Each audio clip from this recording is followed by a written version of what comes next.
नमस्कार दोस्तों, स्वागत है हमारे YouTube channel only study Mishra sir में।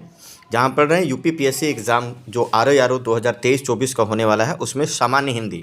और सामान्य हिंदी के सिलेबस में सिर्फ 6 चैप्टर हैं। उनमें से हम पढ़ रहे हैं पहला वाक्यांश के लिए एक शब्द। और 6 चैप्टर कौन से हैं आप याद कर लीजिए। वाक्यांश के लिए एक शब्द, विलोम, पर्यायवाची, तत्सम तद्भव, विशेषण और वाक्य और शब्द शुद्धि, तो ये पढ़े जा रहे हैं। इसमें वाक्यांश के लिए एक शब्द में तीसरा पार्ट है। इसके 2 पार्ट आ चुके हैं, पहला और दूसरा आप जरूर देखिएगा। उसमें 100 प्रश्न होंगे। तो 100 प्रश्नों की सीरीज हम बता रहे हैं, अति महत्वपूर्ण और संभावित है। और ये बार बार रिपीट होता है, ये ध्यान रखिएगा, बार बार रिपीट होता है। ये प्रश्न में से बहुत सारे जो है आ जाएंगे, तो आप ध्यान रखेंगे। चलिए हम शुरुआत करते हैं। मैं मणिभूषण मिश्रा स्वागत करता हूं अपने चैनल पर। नए हैं हमारे चैनल पर तो इसको लाइक ज़रूर करिए, सब्सक्राइब करिए। लाइक और सब्सक्राइब बिल्कुल ना भूलिए, ये ज़रूर करिए। और अच्छा लगे तो अपने दोस्तों के ग्रुप में भी इसको शेयर करिए। चलिए हम शुरुआत करते हैं पहले प्रश्न से। तो अनेक शब्दों के एक शब्द जो प्रतियोगी परीक्षाओं में बार बार पूछे जाने वाले हैं, जैसा कि मैं कह रहा था। ये भाग 3 है, 2 नहीं है। पहला देखिए, जो अपने कर्तव्य का निश्चय न कर सके उसको बोलते हैं किम कर्तव्य विमूढ़। याद रखिएगा, किम कर्तव्य विमूढ़ कहते हैं। वीर पुत्र को जन्म देने वाली स्त्री को हम वीर प्रसू कहते हैं, वीर प्रसू। शक्तिशाली, दयालु, शांत, धीर और योद्धा नायक के लिए एक शब्द क्या कहेंगे? धीरोदात्त। याद रखिएगा, बहुत महत्वपूर्ण है। वह नायिका जो अपने पति के परदेश में होने के कारण दुखी हो, उसके लिए एक शब्द कहेंगे वियोगिनी। और एक और ध्यान रखिएगा, जितने शब्द ये आप देख रहे हैं, एक एक शब्द ये लिखे गए हैं, ये आपको वर्तनी और शुद्धि के लिए भी पूछे जा सकते हैं। वर्तनी या शुद्धि, शब्द शुद्धि में इन सारी चीज़ों को आप देख सकते हैं कैसे लिखा गया। बिल्कुल ही मात्राएं शुद्ध हैं, तो इसको उसमें भी आप इस्तेमाल कर सकते हैं। चलिए अगला देखिए, जिसने इंद्रियों को जीत लिया हो, जिसने इंद्रियों को जीत लिया हो उसको बोलेंगे जितेंद्रिय। इंद्रियों को जीतने वाले के लिए बोलेंगे जितेंद्रिय। अगला देखिए, इंद्रियों को बस में रखने वाला, या इसको बोलते हैं जो इंद्रियों पर विजय प्राप्त कर चुका है। दोनों के लिए एक शब्द होगा इंद्रिय जीत। इंद्रिय जीत कहेंगे जो इंद्रियों को बस में रखने वाला हो या जो इंद्रियों पर विजय प्राप्त कर चुका हो, उसके लिए इंद्रिय जीत शब्द का प्रयोग होंगे। इंद्रियों पर किया जाने वाला बस, इंद्रिया निग्रह बोलेंगे। इंद्रियों पर किया जाने वाला वश, इंद्रिया निग्रह बोलेंगे, ये ध्यान रखिएगा। अगला देखिए, इंद्रियों से परे, इंद्रियों से परे या इंद्रियों के पहुंच के बाहर, इसको बोलेंगे इंद्रियातीत। इसको इंद्रियातीत बोलेंगे। जिसका अनुभव इंद्रियों द्वारा न हो सकता हो उसको बोलेंगे अतीन्द्रिय। देख लीजिएगा कैसे लिखा हुआ, बिल्कुल शुद्ध है। अतीन्द्रिय ऐसे लिखते हैं। जिसका अनुभव इंद्रियों द्वारा न हो सकता हो उसको अतीन्द्रिय कहते हैं, ये याद रखिएगा। जिससे बुढ़ापा ना आए, बुढ़ापा ना आए उसको बोलेंगे अजर। और जो ना मरे उसको बोलते हैं अमर, ये ध्यान रखेंगे। जिसकी मृत्यु ना हो उसे बोलेंगे अमर। या जिसने मृत्यु पर विजय प्राप्त कर लिया हो उसके लिए होता है मृत्युंजय। जिसने मृत्यु पर विजय प्राप्त कर लिया उसके लिए एक शब्द का इस्तेमाल करते हैं मृत्युंजय। जो ना मरे उसे बोलते हैं अमर। जिसे बुढ़ापा न आए उसे बोलते हैं अजर। जिसका निवारण न हो सके उसको बोलेंगे अनिवार्य। बार बार ये पूछा गया कई बार, जिसका निवारण ना हो सके अनिवार्य। और मोस्टली इसमें कई कई बार जितने भी हैं ये दोहराए भी गए हैं। अगला देखिए, जिसका जो जाकर पुनः आ गया हो उसको बोलेंगे प्रत्यागत। जो जाकर पुनः आ गया उसके लिए प्रत्यागत बोलेंगे। इस संसार से संबद्ध, जो इस संसार से संबंधित हो, संसार से संबद्ध हो, उसे बोलेंगे ऐहिक, ये याद रखिएगा। जो बहुत लोगों से सुनी गई हो उनको बोलेंगे जनश्रुति। जनश्रुति जो बहुत लोगों से सुनी गई है ना, उसको जनश्रुति बोलेंगे, याद रखिएगा। तो इस तरीके के सारे प्रश्न याद रखिए, बने रहिए हमारे चैनल पर। जिसे पार करना कठिन हो उसके लिए बोलेंगे दुर्लंघ्य। दुर्लंघ्य ध्यान रखिएगा, जिसे पार करना कठिन हो दुर्लंघ्य। और जो आसानी से प्राप्त ना हो सके उसको बोलते हैं दुर्लभ, ये भी याद रखिएगा। आदि से अंत तक के लिए एक शब्द क्या होगा? अधोपांत। आदि से अंत तक के लिए अधोपांत। शक्ति की उपासना करने वाला शाक्त कहते हैं। शक्ति की उपासना करने वाले को हम बोलते हैं शाक्त।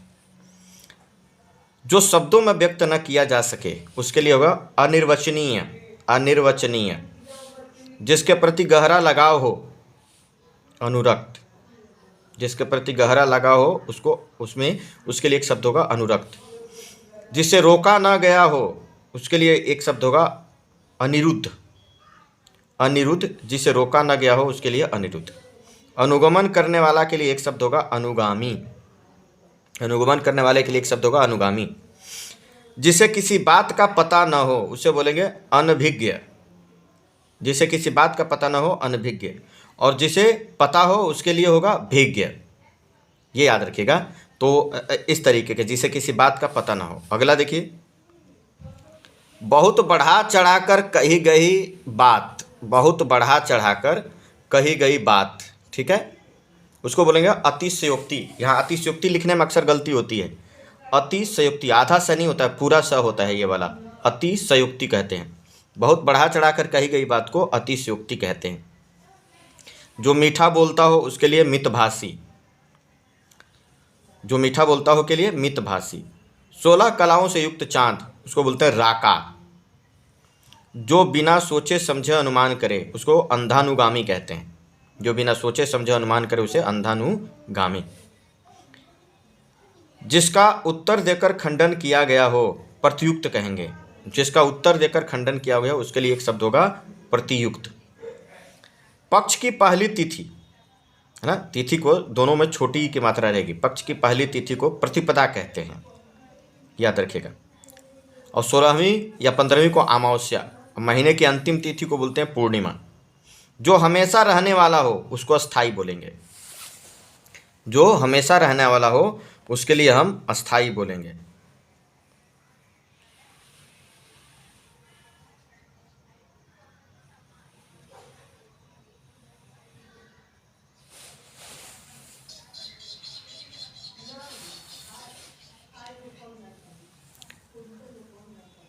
जो अमीष अर्थात मांस नहीं खाता उसको निरामीष कहते हैं। जो मांस नहीं खाता है या जो अमीष नहीं खाता उसको निरामीष। जिस पर अनुग्रह किया गया होगा अनुगृहित। ध्यान रखिएगा, देखिए अनुगृहित कैसे लिखेंगे, ऐसे लिखते हैं अनुगृहित। जिसका निवारण नहीं किया जा सके अनिवार्य। जिसका निवारण नहीं किया जा सके उसको अनिवार्य बोलेंगे। जिसका निर्णय न हुआ हो उसको अनिर्णित कहेंगे। जिसका निर्णय न हुआ हो उसको अनिर्णित कहते हैं। जिस पर आक्रमण हो आक्रांत। जिस पर आक्रमण हो उसको बोलें आक्रांत। आक्रमण करने वाला के लिए बोलते हैं आक्रांता या आक्रामक। आक्रमण करने वाला आक्रांता या आक्रामक, है ना। इनमें से जो भी शब्द आए आप इसको याद कर लीजिए, देख लीजिए कैसे ये लिखा गया है। जिसके समान कोई दूसरा न हो अनन्य या अनुपम कहेंगे। जिसका कोई अर्थ न हो व्यर्थ या अर्थहीन। जो भू को धारण करे उसको बोलेंगे भूधर। पृथ्वी को धारण करे भूधर। तो ध्यान रखिए, जो भू अर्थात पृथ्वी को धारण करे उसे हम भूधर कहते हैं एक शब्द में। जो मृत्यु को जीत ले मृत्युंजय कहेंगे। जो मृत्यु को जीत ले उसे हम मृत्युंजय कहते हैं। जिसके सिर पर चंद्रमा है चंद्रमौली। जिसके सिर पर चंद्रमा है उसे चंद्रमौली कहेंगे। ज्ञान नेत्र से देखने वाला अंधा व्यक्ति उसको दिव्य चक्षु। ज्ञान नेत्र से देखने वाला अंधा व्यक्ति उसे दिव्य चक्षु कहते हैं। जिसकी कोई सीमा ना हो असीम कहते हैं। उसके लिए एक शब्द होगा असीम। जिसकी कोई सीमा ना हो उसके लिए एक शब्द होगा असीम।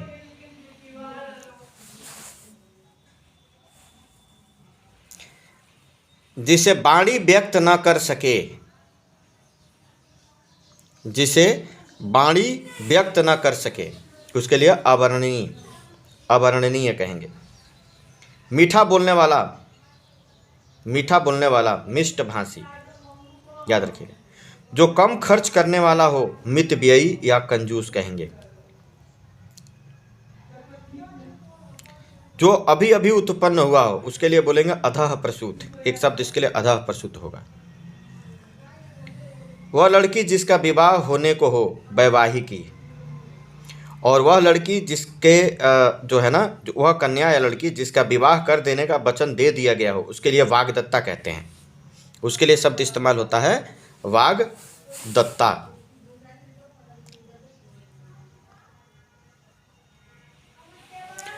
अगला देख लीजिए, कन्या के विवाह कर देने का वचन दिया गया, कन्या का विवाह कर देने का वचन दिया गया हो तो उसके लिए एक शब्द क्या होगा, वागदान।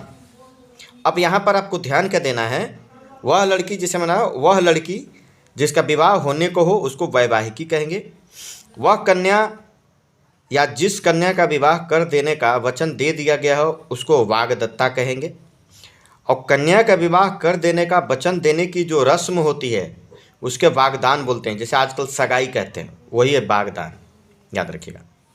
नष्ट न होने वाला अनस्वर, नष्ट न होने के लिए एक शब्द है अनस्वर। व्यर्थ खर्च करने वाला अपव्ययी, व्यर्थ खर्च करने वाले को बोलते हैं अपव्ययी। जो कहा न गया हो उसको बोलेंगे अकथित, जो कहा न गया उसके लिए एक शब्द होगा अकथित, अकथित। अपने मत को मानने वाला स्वमतावलंबी, अपने मत को मानने वाला स्वमतावलंबी, और केवल ऐसा रहे कि मत को मानने वाला या किसी भी मत को मानने वाला है ना, तो उसके लिए एक शब्द क्या होगा, मतावलंबी। तो कोई भी मत मानता हो तो उसके लिए हो जाएगा मतावलंबी। समान रूप से ठंडा और गर्म उसको बोलेंगे समशीतोष्ण, एक शब्द में बोलेंगे। जो छाती के बल गमन करता है उसके लिए उरग बोलेंगे, उरग, जो छाती के बल गमन करता है उसको उरग, जिसे रेंगने वाले जो होते हैं। जिस समय बड़ी मुश्किल से भिक्षा मिलती है उसे दुर्भिक्ष बोलते हैं, दुर्भिक्ष को ऐसे कहते हैं अकाल, है ना, जिस समय बड़ी मुश्किल से भिक्षा मिलती है उसे दुर्भिक्ष कहते हैं, तो दुर्भिक्ष का समानार्थी शब्द हो जाएगा अकाल। जिसके पास रखी हुई दूसरे की वस्तु या किसी के पास रखी हुई दूसरे की वस्तु उसको हम धरोहर बोलेंगे। जो पहले कभी नहीं सुना गया अश्रुतपूर्व कहेंगे, जो पहले कभी नहीं सुना गया उसके लिए अश्रुतपूर्व। जो पहले न देखा गया हो उसके लिए अदृष्टपूर्व कहेंगे। जो पहले पढ़ा ना गया हो उसको बोलेंगे अपठित, जो पहले पढ़ा ना गया हो उसके लिए बोलेंगे अपठित, है ना, तो याद रखिएगा। जो पहले कभी नहीं हुआ हो, जो पहले कभी नहीं हुआ हो उसको बोलेंगे अभूतपूर्व, जो पहले कभी ना हुआ हो उसके लिए बोलेंगे अभूतपूर्व कहेंगे, याद रखिएगा। जिसकी बाहें अधिक लंबी हो उसको प्रलंब बाहु कहेंगे, प्रलंब बाहु। जो पहले कभी ना हुआ हो अभूतपूर्व, जिसकी बाहें अधिक लंबी हो प्रलंब बाहु। अतिथि सत्कार का भावना आतिथ्य बोलेंगे, अतिथि सत्कार का भावना आतिथ्य, है ना, आतिथ्य। इससे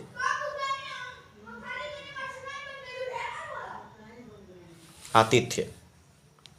क्षण भर में नष्ट होने वाला क्षणभंगुर इसको बोलेंगे, क्षण भर में नष्ट होने वाले के लिए क्षणभंगुर कहते हैं। जिस पर किसी का आतंक छाया हो आतंकित कहेंगे। आकाश को चूमने वाला गगनचुंबी, आकाश को चूमने वाला गगनचुंबी। जो रूढ़ियों में विश्वास रखता हो रूढ़िवादी, जो रूढ़ियों में विश्वास रखता हो रूढ़िवादी। मरने की इच्छा मुमूर्षा, है ना। अगला देखेंगे आप, मरने की इच्छा जो होती है उसे हम बोलते हैं एक शब्द में मुमूर्षा कहते हैं। मरने की इच्छा एक शब्द में होगी मुमूर्षा। शत्रुओं का हनन करने वाला शत्रुहंता कहते हैं एक शब्द में। समस्त पृथ्वी से संबंध रखने वाला सार्वभौमिक, समस्त पृथ्वी से संबंध रखने वाला उसको एक शब्द में बोलेंगे सार्वभौमिक। वीडियो पर अभी बने रहिए, अभी और भी प्रश्न है। हमारे चैनल पर नए हैं तो सब्सक्राइब अवश्य करिए, लाइक भी करिए। सामान्य हिंदी का वाक्यांश के लिए एक शब्द आरो यारो के लिए बहुत ही शानदार प्रश्न है, तीसरा सेशन है। प्रत्येक सेशन में 100 सर्वश्रेष्ठ संभावित प्रश्न आपको मिलेंगे। इस वीडियो पर बने रहिए। चैनल पर नए हैं तो सब्सक्राइब और लाइक जरूर करिए। आप लोगों से अनुरोध है कि आप वीडियो को लाइक अवश्य करें। जिस व्यक्ति का चित्त किसी भी देश काल परिस्थिति में एक समान रहता हो, चित्त मतलब है मन, जिस व्यक्ति का चित्त किसी भी देश काल परिस्थिति में एक समान रहता है उसके लिए एक शब्द होगा स्थिर चित्त, या इसको ये भी शांत चित्त भी कह सकते हैं। इन दोनों में से कोई भी कहा जा सकता है, जो भी ऑप्शन में हो आप इसको कर लीजिएगा। मृग जैसे लोचन है जिसके, लोचन मतलब होता है नेत्र, मृग जैसे लोचन है जिसके मृग लोचनी एक शब्द हो जाएगा। जिस पुरुष का स्वर्गवास हो गया हो दिवंगत बोलेंगे, जिस पुरुष का स्वर्गवास होगा दिवंगत। जहाँ सेना रहती हो उसके लिए बोलते हैं सैन्यवास, जहाँ सेना रहती है उसके लिए सैन्यवास। जिसमें उत्साह न हो उसको बोलेंगे निरुत्साही। जिसमें उत्साह न हो उसके लिए एक शब्द होगा निरुत्साही, याद रखिएगा। पुस्तक की हाथ से लिखी हुई प्रति, पुस्तक की हाथ से लिखी हुई प्रति को बोलेंगे पांडुलिपि या हस्तलिखित बोलेंगे, है ना। पुस्तक की हाथ से लिखी प्रति पांडुलिपि बोलेंगे या उसको हस्तलिखित बोलेंगे। गोद लिया हुआ, जो बच्चा गोद लिया जाता है तो गोद लिया हुआ बच्चा या गोद लिया हुआ उसको बोलेंगे दत्तक, सुना, दत्तक पुत्र, वहीं से लिया गया है। जिसको छोड़ा नहीं जा सकता हो उसको बोलेंगे अत्याज्य। जिसको छोड़ा न जा सकता हो उसको बोलेंगे अत्याज्य। जो आंखों से सुनता हो चक्षुस्त्रवा, इसको बोलेंगे चक्षुस्त्रवा, जो आंखों से सुनता हो। जो किसी दूसरे के स्थान पर कार्य कर रहा हो, जो किसी दूसरे का स्थान पर कार्य कर रहा हो उसके लिए बोलेंगे अस्थानापन्न, याद रखिएगा, अस्थानापन्न बोलते हैं, जो किसी दूसरे का स्थान पर कार्य कर रहा हो। जो कुछ समय के लिए नियुक्त किया गया हो उसको बोलेंगे अंशकालिक। जो कुछ समय के लिए नियुक्त किया गया हो उसे हम बोलेंगे अंशकालिक, याद रखिएगा, अंशकालिक, जो कुछ समय के लिए नियुक्त हुआ हो अंशकालिक। जीवन के एक अंश को लेकर लिखा गया काव्य उसको बोलते हैं खंड काव्य। जीवन के एक अंश को लेकर लिखा गया काव्य कहते हैं खंड काव्य। संपूर्ण जीवन चरित्र पर लिखा गया काव्य उसको बोलेंगे प्रबंध काव्य। संपूर्ण जीवन चरित्र पर लिखा गया काव्य जो होगा वो होगा प्रबंध काव्य, उसको कहेंगे। किसी छोटे से छोटे काम में त्रुटि ढूंढना छिद्रान्वेषी। किसी छोटे से छोटे काम में त्रुटि ढूंढना छिद्रान्वेषी होता है। भविष्य में होने वाला भवितव्य, भवितव्य बोलेंगे, भविष्य में होने वाले के लिए एक शब्द होगा भवितव्य। एक माँ से पेट से उत्पन्न सहोदर, एक माँ के पेट से उत्पन्न जो भाई बहन होते हैं उसे सहोदर कहते हैं। जो दान पर चलता हो उसको दान वृत्ति कहते हैं। और जो जिसकी नौकरी अस्थाई न हो उसको आकाश वृत्ति बोलते हैं। जिसकी नौकरी या उसकी जो है जीविका जो वैसे चल रहा हो, अस्थाई न हो, उसके लिए आकाश वृत्ति बोलेंगे। लेकिन जो दान पर चलता है उसको दान वृत्ति बोलेंगे। जो अवैध संतान हो उसको जारज बोलेंगे, अवैध संतान हो उसको हम बोलेंगे जारज। लेकिन जो वैध संतानें होती हैं उसको औरस बोलते हैं, मतलब अपनी पत्नी से पुत्र, संतान या पुत्र को हम औरस बोलते हैं। और जो अवैध होते हैं उसको जारज बोला जाता है। जिससे बाहरी जगत का ज्ञान न हो कुपमंडुक, उसके लिए एक शब्द है कुपमंडुक, जिसे बाहरी जगत का ज्ञान न हो। जिसे भुलाया न जा सके अविस्मृति बोलेंगे, जिसे भुलाया न जा सके अविस्मृति, ये याद रखिएगा। जो दूसरों का भला करता हो परार्थी, जो दूसरों का भला करता हो उसको बोलेंगे परार्थी, याद रखिएगा। जो संसार का संहार करता हो, जो दूसरों का भला करता हो परार्थी हो जाएगा। जो संसार का संहार करता हो संहारक, उसके लिए एक शब्द होगा।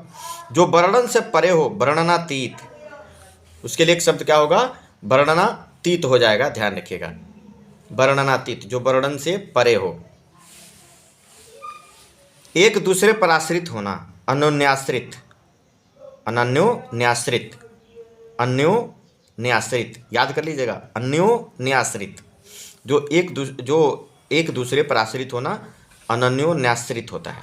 बिना घर का अनिकेत, जिसके पास घर न हो अर्थात बिना घर का, उसको बोलेंगे एक शब्द में अनिकेत बोलेंगे। जो आंखों के सामने हो उसको परोक्ष बोलेंगे, जो आंखों के सामने न हो, जो आंखों के सामने न हो परोक्ष बोलेंगे, और जो आंखों के सामने हो उसे हम प्रत्यक्ष बोलेंगे। किसी ग्रंथ में अन्य व्यक्ति द्वारा जोड़ा गया भाग उसको छेपक कहते हैं। कोई ग्रंथ है जिसने किसी ने लिखा है, उसमें किसी दूसरे व्यक्ति ने कुछ जोड़ दिया तो उसे हम बोलेंगे छेपक, याद रखिएगा। जिसने ऋण लिया हो उसके लिए अधमर्ण बोलेंगे, जिसने ऋण लिया हो उसके लिए अधवर्ण बोलेंगे। तो ध्यान रखिएगा, हम पूरे 100 सबसे संभावित जो प्रश्न बताए हैं जो आरओ में आने वाला है, इनमें से एक एक प्रश्न आप देखिए। हमारे चैनल पर नए हैं तो प्लीज़ सब्सक्राइब जरूर करिए। आप लोगों से अनुरोध है, मेरा चैनल नया है, आपके सपोर्ट की बहुत ज़रूरत है। वीडियो को लाइक अवश्य करिए और इसको अपने दोस्त ग्रुप जो भी है उसमें शेयर करिए कि और भी लोग इससे लाभ उठा सकें। और वीडियो पर आप सभी लोगों का लास्ट तक बने रहने के लिए बहुत बहुत धन्यवाद। जय हिंद, जय भारत।